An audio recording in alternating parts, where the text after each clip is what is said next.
Hello everyone, welcome back to Junior's Exam Point of View. ఈరోజు మనం psychology related కొన్ని topics and బిట్స్ని discuss చేద్దాం. మీకు ఈ వీడియో వర్త్ అనిపిస్తే సబ్స్క్రైబ్ చేసుకోండి, లైక్ చేయండి, షేర్ చేయండి. Thank you. ఇంకా లేట్ చేయకుండా టాపిక్లోకి వెళ్ళిపోదామా? సిలబస్లో ఇచ్చిన టాపిక్ వైజ్ మీతో డిస్కస్ చేయాలనుకుంటున్నాను. క్విక్గా మనం రివిజన్ చేసుకుందాం. ఫస్ట్ టాపిక్ వచ్చేసి development, growth and maturation. Growth అంటే క్వాంటిటేటివ్, హైట్, వెయిట్, ఎంతవరకు ఎంత ఎత్తు పెరిగారు, ఎంత బరువు ఉన్నారు అనేది మనం కనిపించేదన్నమాట గ్రోత్ అనేది. Next development, qualitative plus quantitative, రెండు కనిపించేది కనిపించింది కూడా. థింకింగ్, సోషల్ స్కిల్స్ ఇవన్నీ కూడా మనకి డెవలప్మెంట్లోకి వస్తాయి. Next maturation, biological readiness, puberty and adolescence. Adolescence ఏజ్లో, ప్యూబర్టీలో కొన్ని చేంజెస్, బయలాజికల్ చేంజెస్ అనేవి జరుగుతూ ఉంటాయి. ఇదంతా కూడా మెచ్యురేషన్ సంబంధించి. Next principles, continuous, sequential, general to specific, rate varies, predictable.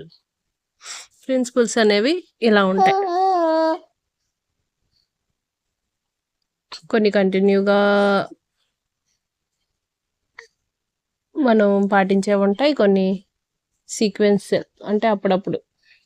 Next general to specific, కొన్ని జనరల్గా ఫాలో అయ్యి ఉంటాయి, కొన్ని స్పెసిఫిక్గా కంపల్సరీ ఫాలో అవ్వాల్సినవి ఉంటాయి. సో ఇలాగా డిఫరెంట్ టైప్స్ ఆఫ్ ప్రిన్సిపల్స్ని కూడా మనం అబ్జర్వ్ చేస్తాం ఈ స్టేజెస్లో. నెక్స్ట్ స్టేజెస్ వచ్చేసరికి చైల్డ్హుడ్ నుంచి లాస్ట్ వరకు అడోల్సెంట్ వరకు చూసినట్లయితే ఇన్ఫాన్సీ, 0 to 2 yearsని ఇన్ఫాన్సీ అని చెప్తాం. Next fancy 0 to 2 years, childhood వచ్చేసి 2 to 12 years, అడోల్సెన్స్ వచ్చేసి 12 to 18 years. ఇది బాగా గుర్తుపెట్టుకోండి, మనకి పేపర్లో హై వెయిటేజ్ క్వశ్చన్స్ ఈ టాపిక్ నుంచి వస్తాయి. Next 6th one, dimensions. మొత్తం 6 types ఆఫ్ డైమెన్షన్స్ మనం చూస్తాం. Physical, cognitive, emotional, social, moral, language. And ఆ రిలేటెడ్ సైంటిస్టులు డైమెన్షన్స్, ఆ థీరీస్ గురించి కూడా మనం చూస్తాం. Next approaches, longitude and cross sectional. వీటి కోసం కూడా మనం డిస్కస్ చేద్దాం. నెక్స్ట్ వీటి రిలేటెడ్ క్వశ్చన్స్ చూద్దాం. ఇక్కడ మనం ఇంపార్టెంట్ టాపిక్స్ని మాత్రం డిస్కస్ చేస్తున్నాం, సో అది మైండ్లో ఉంచుకోండి, కొంచెం ఫాస్ట్గా కూడా ఉంటుంది. ఫస్ట్ క్వశ్చన్, అడోల్సెన్స్లో గ్రోత్ స్ప్రౌట్ ఎక్కువగా జరిగే డైమెన్షన్ ఏంటి? Option A cognitive, B physical, C moral, D language. Option B is answer. మామూలుగా జనరల్గా కూడా మనం పెట్టేయచ్చు, గ్రోత్ అనేది ఫిజికల్ రిలేటెడ్ కాబట్టి. సో 12 to 18 yearsలో ఫిజికల్ గ్రోత్ అనేది చాలా ఫాస్ట్గా ఉంటుంది. Next one, baby first head control తర్వాత బాడీ కంట్రోల్, ఈ ప్రిన్సిపల్ ఏంటి? Option A proximo distal, option B cephalocaudal, option C sequential, option D continuous. Option B, head నుంచి ఫస్ట్ హెడ్ కంట్రోల్ వస్తుంది, తర్వాత సిట్టింగ్, నెక్స్ట్ స్టాండింగ్.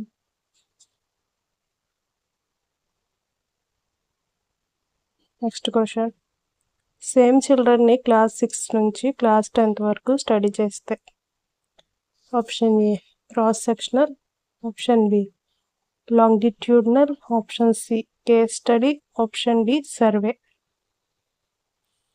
ఇప్పటి నుంచో ఒకరినే చేస్తాం కాబట్టి లాంగిట్యూడినల్ అప్రోచ్ అవుతుంది. నెక్స్ట్ వన్, 11 to 14 ఏజ్ గ్రూప్లో అబ్స్ట్రాక్ట్ థింకింగ్ స్టార్ట్ అవ్వడం ఏ stage? Option A sensory motor, option B pre operational, option C concrete operational, option D formal operational. Next theories చెప్పినప్పుడు మీకు ఎక్కడ ఏంటనేది ఇంకా క్లియర్గా వస్తుంది. So answer D formal operational. As చెప్పి next one, development is irreversible అని చెప్పిన ప్రిన్సిపల్. అంటే డెవలప్మెంట్ జరిగితే మళ్ళీ బ్యాక్ అవ్వదు. Option A continuous, option B sequential, option D none of these, it is a characteristic. Option D is correct. Development అనేది reverse అవ్వదు, అదొక క్యారెక్టర్, అలా డెవలప్ అవుతూనే ఉంటుంది. నెక్స్ట్ థియరీస్ చూద్దాం. థియరీస్లో ఫస్ట్ థియరీ జీన్ పియాజే. 4 స్టేజెస్ ఉంటాయి. ఈయన మనకి కాగ్నిటివ్ డెవలప్మెంట్ గురించి ఎక్స్ప్లెయిన్ చేశారు. సో ఈ 4 స్టేజెస్లో ఫస్ట్ స్టేజ్ వచ్చేసి సెన్సరీ మోటార్ స్టేజ్. ఏజ్ వచ్చేసి మనకి 0 నుంచి 2 ఇయర్స్ వరకు ఈ స్టేజ్ అనేది కంటిన్యూ అవుతుంది. దీంట్లో ఉన్న కొన్ని ఫీచర్స్ చూద్దాం. ఫస్ట్ వన్ వచ్చేసి learning through sense and motor actions. అంటే చూడడం ద్వారా, కాళ్ళు చేతులు ఆడించడం ద్వారా లెర్నింగ్ అనేది జరుగుతుంది. Next object permanence develops. Child knows objects exist even when hidden. ఏదైనా బొమ్మని దాచిపెట్టి ఉంచినా సరే అది ఉంది అనే విషయం చైల్డ్ తెలుసుకుంటాం. ఇక్కడ మనం ఓన్లీ ఈ స్టేజెస్ కోసమే కాకుండా క్లాస్ రూమ్ ఎగ్జాంపుల్స్ కూడా చూస్తాం. థర్డ్ వన్ వచ్చేసి ట్రయల్ అండ్ ఎర్రర్ లెర్నింగ్. అంటే ఏదైనా మిస్టేక్ చేయడం ద్వారా, ట్రయల్స్ చేయడం ద్వారా కూడా లెర్నింగ్ అనేది జరుగుతుంది. సో క్లాస్ రూమ్ బేస్ చేసి ఇది మనకి ఎలా యూజ్ అవుతుంది అంటే, baby looks for a toy that is hidden under A cloth. Next stage వచ్చేసి ప్రీ ఆపరేషనల్ స్టేజ్. ఇది మనకి ఏజ్ 2 to 7 ఇయర్స్ ఉంటుంది. దీంట్లో వచ్చే ఫీచర్స్ ఏంటంటే సింబాలిక్ ప్లే. అంటే ఏదైనా ఒక స్టిక్ని చూసి గన్నలాగా షూట్ చేయడం. సో ఇలా సింబాలిక్ ప్లే, ఒక దాని ప్లేస్లో ఇంకొక దాన్ని ఊహించుకుంటారు. Next egocentrism. Can't see others point of view. వేరే వాళ్ళు ఏం చెప్తున్నారు అనేది అర్థం చేసుకోరు, వాళ్ళు ఏంటనేది వాళ్ళు ఆ పాయింట్ ఆఫ్ వ్యూలోనే ఉంటారు. Next centration. Focus on only one aspect.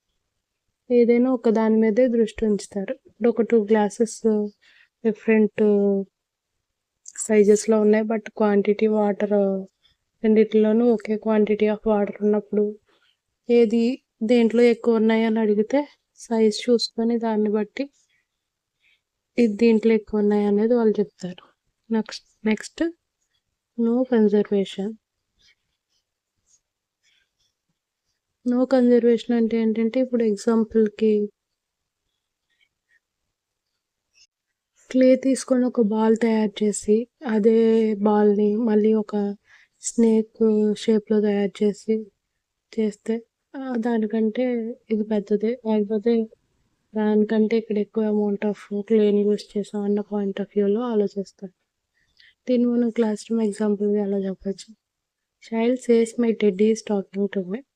ఆ టెడ్డీ నాతో మాట్లాడుతుంది అని అంట. Next stage concrete operational stage. 7 to 11 years age. Key features చూసినట్లయితే logical thinking with concrete objects. Logical thinking అనేది 7 to 11 ఇయర్స్లో స్టార్ట్ అవుతుంది. Next conservation. Understands quantity remains same. ఇందాక మనం చూసాం కదా, సైజుని బట్టి క్వాంటిటీ డిసైడ్ చేస్తారని, కానీ ఇక్కడ కాకుండా రెండింటిని అబ్జర్వ్ చేసి సేమ్ అమౌంట్ ఆఫ్ వాటర్ రెండిట్లోనూ ఉంది, సైజు షేపు వేరైనప్పటికీ అనే థింకింగ్ వాళ్ళకి వస్తుంది. Reversibility and classification. దేన్నైనా రివర్స్ చేయొచ్చు అనే విషయాన్ని తెలుసుకుంటారు. ఇప్పుడు 3 + 4 = 7 అని చెప్తాం. అలాగే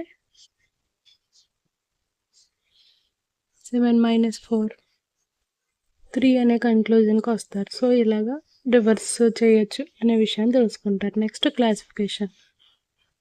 ఇవి బుక్స్, ఇవి ఫ్రూట్స్, ఇవి స్టిక్స్, ఇలా సపరేట్ చేసి వాటిని క్లాసిఫై చేయొచ్చు అనే విషయం కూడా తెలుస్తుంది. Next class room example. Child understand water in 2 different classes is the same amount. Already ఇందాక మనం చెప్పుకున్నాం. నెక్స్ట్ స్టేజ్ వచ్చేసి formal operational stage, 4th stage. ఈ స్టేజ్లో ఇంకొక 2 మిస్ అయ్యాయి. అవి ఏంటంటే సెరేషన్ అంటే ఏంటంటే వాటి యొక్క హైట్ వెయిట్ ప్రకారం వాటిని ఒక లైన్లో పెడతారు. ఇప్పుడు స్టిక్స్ ఒక 5 స్టిక్స్ ఉంటే ఆ సైజ్ ప్రకారం ఆ సైజెస్ ప్రకారం అరేంజ్ చేయడం అనేది జరుగుతుంది. నెక్స్ట్ డిసెంట్రేషన్. సెకండ్ స్టేజ్లో సెంట్రేషన్ గురించి మనం చూసాం. సెంట్రేషన్ మీన్స్ సింగిల్ ఆబ్జెక్ట్ మీద ఫోకస్ ఉంటుంది. డిసెంట్రేషన్ అంటే ఏంటంటే వీటిని అబ్జర్వ్ చేసి దేంట్లో వాటర్ ఎక్కువ ఉందంటే రెండిట్లో సేమ్ ఉందని చెప్తారన్నమాట. సో ఇది డిసెంట్రేషన్. సో ఈ 5 మనం స్టేజ్ 3లో మనం అబ్జర్వ్ చేస్తాం 7 to 11 ఇయర్స్లో. Next stage formal operational stage. ఈ స్టేజ్ మనకి 11 ఇయర్స్ నుంచి స్టార్ట్ అయ్యి ఇంకా అబవ్ ఇయర్స్లో మనం చూస్తాం. అట్లా ఇంపార్టెంట్ గుర్తుపెట్టుకోండి. దీంట్లో ఫస్ట్ మనకి అబ్స్ట్రాక్ట్ థింకింగ్ అనేది స్టార్ట్ అవుతుంది. Next hypothetical reasoning. ఇలా అయితే ఏం చేయాలి అనే క్వశ్చన్ ఏదైనా వచ్చినప్పుడు దానికి ఇది కరెక్ట్ ఆన్సర్ అని లేకపోతే ఇలా దాన్ని సాల్వ్ చేయొచ్చు అని వాళ్ళు చెప్తారు. Next problem solving. ఏదైనా ప్రాబ్లమ్ సాల్వ్ చేయడం. Future planning. నెక్స్ట్ ఏం చేయాలనేది. సో ఈ యొక్క ఫీచర్స్ అనేవి వాళ్ళలో చూస్తాం. నెక్స్ట్ దీంట్లో 2 మెయిన్ ప్రాసెసెస్ గురించి చూద్దాం. First one assimilation, second one accommodation. Assimilation means fitting new information into existing knowledge. Already ఉన్న నాలెడ్జ్లోకి కొత్త ఇన్ఫర్మేషన్ని ఇన్సర్ట్ చేయడం ఆర్ యాడ్ చేయడం అసిమిలేషన్గా చెప్తాం. అకామిడేషన్ అంటే ఏంటంటే changing existing knowledge to fit new information. కొత్తగా ఉన్న ఇన్ఫర్మేషన్ యాడ్ చేయడం ద్వారా ఓల్డ్ అయితే ఏదైతే ఉందో అది అనేది ఎగ్జిట్ అయిపోవడం అనేది జరుగుతుంది. ఇది అకామిడేషన్లో వస్తుంది. నెక్స్ట్ దీన్ని మనం క్లాస్ రూమ్ అప్లికేషన్గా ఎలా చెప్తామంటే 11 to 14 years students projects, debates, hypothesis, discovery, learnings ఇవన్నీ కూడా చేయడం అనేది జరుగుతుంది. సో ఒక లైన్లో మనం రివిజన్ చూసినట్లయితే పియర్సన్ ఏ థియరీ, కాగ్నిటివ్ డెవలప్మెంట్ థియరీ. దీంట్లో 4 స్టేజెస్ ఉన్నాయి. ఆ 4 స్టేజెస్లో మనకి 11+ లాస్ట్లో ఉన్న ఏదైతే ఉందో అది అబ్స్ట్రాక్టెడ్ హైపోథెసిస్ రిలేటెడ్ స్టేజ్గా మనం చెప్తాం. అది ఇంపార్టెంట్ ఫర్ టెట్. నెక్స్ట్ క్లాస్లో రిమైనింగ్ థియరీస్ని మనం చూద్దాం. మీకు ఈ వీడియో నచ్చితే సబ్స్క్రైబ్ చేయండి, మీ ఫ్రెండ్స్తో షేర్ చేయండి. Thank you.